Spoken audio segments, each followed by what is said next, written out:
Bonjour Jacques Attali. Bonjour. Alors aujourd'hui nous allons parler de l'avenir de la radio-identification, souvent identifiée sous le sigle de RFID. Alors qu'est-ce que c'est? C'est une méthode pour mémoriser et transmettre des données qui sont stockées sur des radioétiquettes composées d'une puce électronique et d'une antenne, qui permet de recevoir et répondre aux requêtes radio émises depuis un émetteur-récepteur. Alors ces radioétiquettes, elles sont introduites dans des produits ou collées sur des objets, mais elles peuvent aussi être implantées dans des organismes vivants. On a le sentiment que c'est quelque chose de très nouveau, alors qu'en fait, ça existe depuis très longtemps. Oui, et comme notre émission parle de l'avenir, on va essayer de se concentrer sur ce que ça signifie pour notre avenir, tout ça. Mais en effet, comme toujours, les progrès techniques sont des choses qui apparaissent lentement. En général, il faut 40 ou 50 ans depuis la première idée jusqu'à la généralisation. Et en général, il faut trouver un cas particulier de départ qui est presque toujours une opération militaire. Dans ce cas-là, on ne manque pas à cette généralité. La RFID que vous avez parfaitement décrite comme étant une façon de reconnaître à distance un objet ou de l'identifier sans avoir lui demandé de sortir sa carte d'identité. Pour un objet, c'est rare qu'il ait une carte d'identité sur lui. Ça a commencé, en effet, pendant la guerre de 40, aux États-Unis, pour les combats aériens au-dessus du Pacifique, où il y a eu beaucoup d'accidents où les avions américains se sont entre-détruits, et où on a mis dans tous les avions de la flotte américaine des mécanismes qui permettaient de reconnaître les avions amis. Amis-ennemis. Et donc ça permettait au radar d'un avion de chasse de ne pas tirer sur un avion ami. Ensuite, ça a été d'ailleurs breveté assez tard, dans les années 60, aux États-Unis. Curieusement, ça a été breveté pour reconnaître des locomotives. Puis ensuite, ça a été généralisé ou utilisé d'abord pour l'identification du bétail, et puis progressivement pour tout un ensemble d'autres activités. Mais alors j'imagine que depuis la guerre de 40 et les avions américains équipés de puces qui devaient être gigantesques par rapport à celles qu'on trouve aujourd'hui sur le bétail ou dans des produits de grande consommation. En fait, au début, dans les avions, c'était pas des puces, puisque c'était des gros machins, mais depuis que le microprocesseur existe, depuis le milieu des années 60, et que s'applique sur le microprocesseur ce qu'on appelle la loi de Moore, c'est-à-dire la réduction de moitié tous les 18 mois de la taille d'un microprocesseur, on a évidemment un changement considérable qui fait que progressivement c'est devenu des choses extrêmement petites, qu'on a pu même intégrer le lecteur et l'antenne et qu'on peut y mettre un nombre d'unités d'information de plus en plus élevé qui fait qu'aujourd'hui c'est vraiment un outil extraordinairement différent de ce que c'était au départ. Alors aujourd'hui les applications ce sont par exemple le pass Navigo pour la RATP à Paris, des passes pour des bâtiments sécurisés, mais aussi des certificats d'authenticité qui sont insérés dans des produits de luxe, ou alors des étiquettes intelligentes utilisées pour la traçabilité des stocks dans les produits de grande consommation dans les supermarchés. Ce sont, si j'ose dire, des applications encore assez simples, assez bienveillantes. Qu'est-ce qu'on peut imaginer comme application dans le futur? Vous avez à juste titre employé le mot traçabilité. C'est évident que l'essentiel des utilisations de cette technologie, au départ, porte sur la traçabilité. Tout ce que vous avez décrit, c'est la traçabilité, soit des objets, soit des personnes. Donc, tout ce qui va être de plus en plus nécessaire à suivre à distance, savoir ce qu'il devient, permettre de connaître l'évolution des produits, les localiser, optimiser les stocks, de façon à ce qu'on ait des stocks minimaux, faire en sorte qu'on sache en permanence où se trouvent ces objets, permettre d'intégrer des processus de production, permettre... Oui, on parle d'un enjeu économique majeur dans la traçabilité des Les réductions des coûts sont considérables. En termes de sécurité sanitaire, de pouvoir tracer l'origine des produits agricoles depuis leur conception jusqu'à leur consommation. Tout ça donne une traçabilité sur les objets absolument gigantesque, encore à venir. Sur les personnes aussi, on peut imaginer une traçabilité encore plus grande.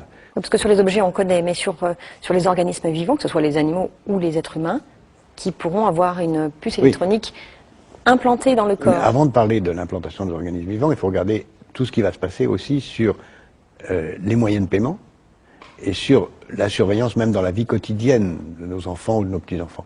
Bientôt, on va pouvoir avoir dans les grands magasins ou dans les magasins de grande surface des caddies intelligents qui vont, lorsque vous passez devant un rayon, vous montrer sur un écran de télévision, grâce à des RFID, l'historique et le détail, avec la publicité nécessaire, des produits devant lesquels vous passez. Ensuite, vous le mettez dans votre caddie et vous sortez du magasin sans payer, puisqu'on aura sur soi une carte RFID qui va vous identifier votre compte bancaire et... En payant mais sans s'arrêter à la caisse, vous voulez dire? Oui, on paiera mais sans s'arrêter à la caisse au moment de télécharger. On pourrait même aller plus loin parce que simultanément, on pourrait imaginer, on fera que votre frigidaire lui-même sera en permanence tenu à jour, qu'on sait ce qu'il y a dedans. Par des étiquettes intelligentes. Par des étiquettes intelligentes. Le frigidaire lui-même saura repérer tout ce qui est en lui et vous alertera sur ce qu'il faut acheter au moment où vous êtes dans le magasin parce que ça manque. Et au moment où vous aurez passé la caisse et vous serez en train de partir, il vous dira quelle sera la nouvelle composition de votre frigidaire et si vous n'avez pas oublié le beurre ou les œufs ou autre chose qui est vital et qui n'est pas là. Mais alors ça c'est formidable pour aider les ménagères dans leur vie de tous les jours. Mais alors dans des applications peut-être moins prosaïques, qu'est-ce qu'on peut imaginer sur la traçabilité des individus? Tout ce qu'on peut imaginer, c'est tout ce qui permettra, soit de façon positive, soit de façon inquiétante, de surveiller les gens. On pourra vouloir... on a parlé de mettre des puces RFID sur des nourrissons dans des maternités. D'abord, on pourra mettre sous forme de bracelet, en effet, des puces RFID pour identifier les nourrissons et savoir où ils sont en permanence, pour éviter les échanges, mais ça on sait le faire autrement. Des kidnappings. Pour éviter des kidnappings. On pourra le faire pour, et beaucoup de parents pourront le vouloir, suivre leurs enfants, même s'il y a aussi d'autres techniques avec les GPS sur le téléphone qui vont permettre de le faire. À l'école? À l'école, suivre en permanence. Le GPS sera, de ce point de vue, quelque chose qui sera parallèle à l'RFID, même si l'un et l'autre vont se mêler de façon assez particulière. Et ensuite, on pourra aussi suivre des gens qui seront en situation de demander à être suivis. Par exemple, tous les gens qui pourront avoir des troubles de mémoire ou évidemment les ou dans une incapacité physique mentale. Des activités physiques mentales et qui demanderont à être suivis, à être en permanence récupérés. Là aussi, le GPS et le téléphone pourront être des instruments différents. Est-ce que ça voudrait dire qu'on pourrait stocker sur soi toutes les informations relatives à votre état physique pour ne pas avoir à accumuler des radios, des diagnostics et tout posséder en permanence sur soi? Ça, on peut le faire déjà. Mais à travers une puce implantée sur soi? On pourra le faire soit sous forme d'une carte d'identité électronique qu'on pourra tendre, et même sans avoir à la tendre, c'est tout l'intérêt de la RFID.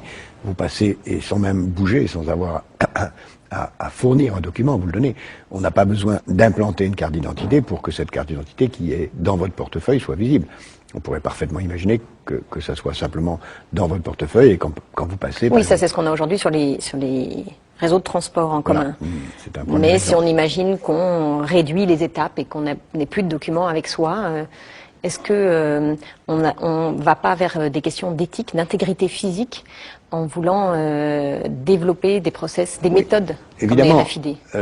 À terme, on peut, dès aujourd'hui ça existe, puisqu'il y a ce célèbre exemple d'une boîte de nuit à Barcelone qui l'utilise déjà pour identifier ses clients en leur proposant l'implantation par une petite chirurgie très élémentaire d'une puce qui leur permet d'entrer, de sortir et même de payer les consommations. On peut imaginer que chaque individu accepte volontairement ou sans le savoir une puce en lui qui contiendrait toute une série d'informations sur lui. Et sur ses entrées dans les différents clubs de sport, écoles, bâtiments sécurisés. Qui permettrait à la fois de payer tout, de tout savoir, mais donc d'être libéré d'un certain nombre de contraintes. Vous dites sans le savoir, pourquoi sans le savoir? Par exemple, on a déjà eu un exemple il y a quelques années de chaînes de grands magasins qui ont donné des cartes de fidélité à leurs clients sans leur dire que ces cartes de fidélité étaient des cartes contenant des moyens de reconnaissance à distance, de RFID, qui ont permis à ces magasins, pendant le temps où cette expérience a duré, parce qu'elle a été interrompue devant les protestations générales, de tout savoir sur le comportement d'achat des gens, sans que les gens le sachent eux-mêmes, puisqu'ils avaient une carte de fidélité dont ils ne savaient pas qu'elle servait à ça aussi. Pour aller plus loin sur la traçabilité, est-ce qu'on pourrait imaginer une traçabilité universelle qui irait avec une normalisation, une globalisation du stockage des données? Est-ce qu'on pourrait, à ce moment-là, imaginer un organisme qui contrôle, qui régule ce stockage des données et leur légitimité à travers tous les pays du monde? Parce qu'on imagine que les gens vont se déplacer et que si on se fait poser une étiquette intelligente sur soi ou qu'on a des documents qui stockent des données, passant d'un pays à l'autre, on voudra avoir une traçabilité universelle. C'est en effet une grande question, parce que toutes ces technologies dont on parle sont aujourd'hui pas tout à fait compatibles, même pas du tout compatibles, et il y a un vrai problème et une vraie difficulté qui se pose là. Peut-être est-ce même souhaitable, puisque ça permet d'éviter que ces fichiers soient compatibles, puisque on le sait bien que la protection de la vie privée exige l'incompatibilité des fichiers, au moins leur incommunicabilité. L'incompatibilité est la meilleure façon de protéger contre la communicabilité. Mais il y a une évolution qui va plutôt dans le sens de la possibilité de créer les conditions de cette communicabilité. C'est ce qui s'est passé sur Internet, où il y avait au départ quelques risques de processus différents, et il y a un processus qui s'est identifié avec toutes les technologies ou les sociétés qui se sont mises en place pour permettre une homogénéisation d'Internet. Je dis ça pas par hasard, parce que en fait, la RFID est une étape d'une évolution beaucoup plus vaste qu'on appelle Internet des objets, où les objets vont avoir aussi une adresse Internet qui est beaucoup plus vaste que la dimension de la RFID, qui vont permettre, ayant une adresse Internet, de communiquer avec d'autres, d'objets. C'est-à-dire une adresse email ou une adresse Internet qui leur crée un mini-site? Une adresse Internet, et ayant une adresse Internet et une capacité de recevoir ainsi des messages, elles vont pouvoir recevoir des ordres. Par exemple, on pourra envoyer un message Internet à son frigidaire pour lui poser des questions, on pourra envoyer un message Internet à son automobile à distance pour savoir ce qu'il en se passe, on pourra à distance savoir si les portes de sa maison sont ouvertes, si les volets sont fermés, si telle chose ou telle chose se passe. Donc toute la domotique va être révolutionnée par la RFID et son évolution vers l'Internet des objets. Et s'il y a Internet des objets, c'est-à-dire que si ça a déjà commencé, si Internet des objets se généralise, alors évidemment ça sera très homogénéisé. Alors est-ce qu'on pourrait imaginer des puces pour se protéger des puces, c'est-à-dire se créer des garde-fous contre ce maillage très dense de toutes ces informations nous concernant? Ah ben oui, parce que on l'a dit dans plusieurs émissions, le vrai luxe de demain, ce sera d'être isolable, de pouvoir s'isoler. Et la vraie liberté, ce ne sera pas d'être relié aux autres, de pouvoir leur communiquer, qui est évidemment nécessaire, mais ce sera le droit de ne pas être branché. Donc je pense que il y aura des systèmes de brouillage qui vont apparaître. Ils existent déjà. Brouillage des ondes émises par la puce. Et il y aura aussi, de la part de chacun d'entre nous, une exigence morale et matérielle de vérifier en permanence qu'on n'est pas involontairement connecté. C'est ce qui va être le plus difficile, certainement. Bah oui, mais comme les gens plus ou moins importants ou qui se croient tels, qui font en permanence vérifier que leur bureau n'est pas sous écoute, il y aura de la part de chacun d'entre nous une vérification permanente, une vigilance à l'égard du branchement involontaire sur des réseaux sur lesquels on ne souhaiterait pas être connecté et dans lesquels on est déjà de mille et une façons en relation avec les autres sans le savoir. Est-ce qu'on pourrait imaginer un détournement de cette radio-identification vers des objectifs moins bienveillants que nous protéger ou nous surveiller de façon utile, par exemple l'espionnage, et plus loin le terrorisme? Il y en a mille façons de l'imaginer. Il y aura toute une série. On le voit déjà, ce qui se passe sur les animaux, par exemple, qui est très révélateur, la traçabilité des animaux, ce qui se passe sur les animaux, les espèces en voie de disparition, qui est tout à fait nécessaire. Mais on peut imaginer aussi qu'on le mette sur les personnes pour tracer l'immigration volontaire ou l'immigration légale ou illégale, toujours volontaire, ou tracer, soit pour des raisons honorables, les personnes menacées par le proxénétisme et par le commerce sexuel. Enfin, il y a mille et une bonnes raisons. Mais ça, c'est la société qui voudra aller vers ça. Est-ce que des personnes malveillantes, comme des terroristes, pourraient, ou des espions, récupérer la technologie de la RFID? 1000 sujets de romans qui viendront à terme et qui seront en effet extrêmement dangereux, mais pas la peine de donner des idées de ce genre. Merci Jacques Attali, je vous retrouve vendredi prochain dans la bibliothèque du Sénat pour une autre conversation d'avenir. Et si l'avenir de la RFID vous intéresse, j'en profite pour vous signaler le 13 novembre prochain à Paris, les rencontres professionnelles du monde autour du thème Innover, organiser, produire 2009, la révolution RFID. Et je vous invite à retrouver toutes les informations sur cette journée sur notre site internet publicsénat.fr, rubrique Conversation d'avenir, où vous pourrez également revoir cette émission et y réagir. Merci, à la semaine prochaine.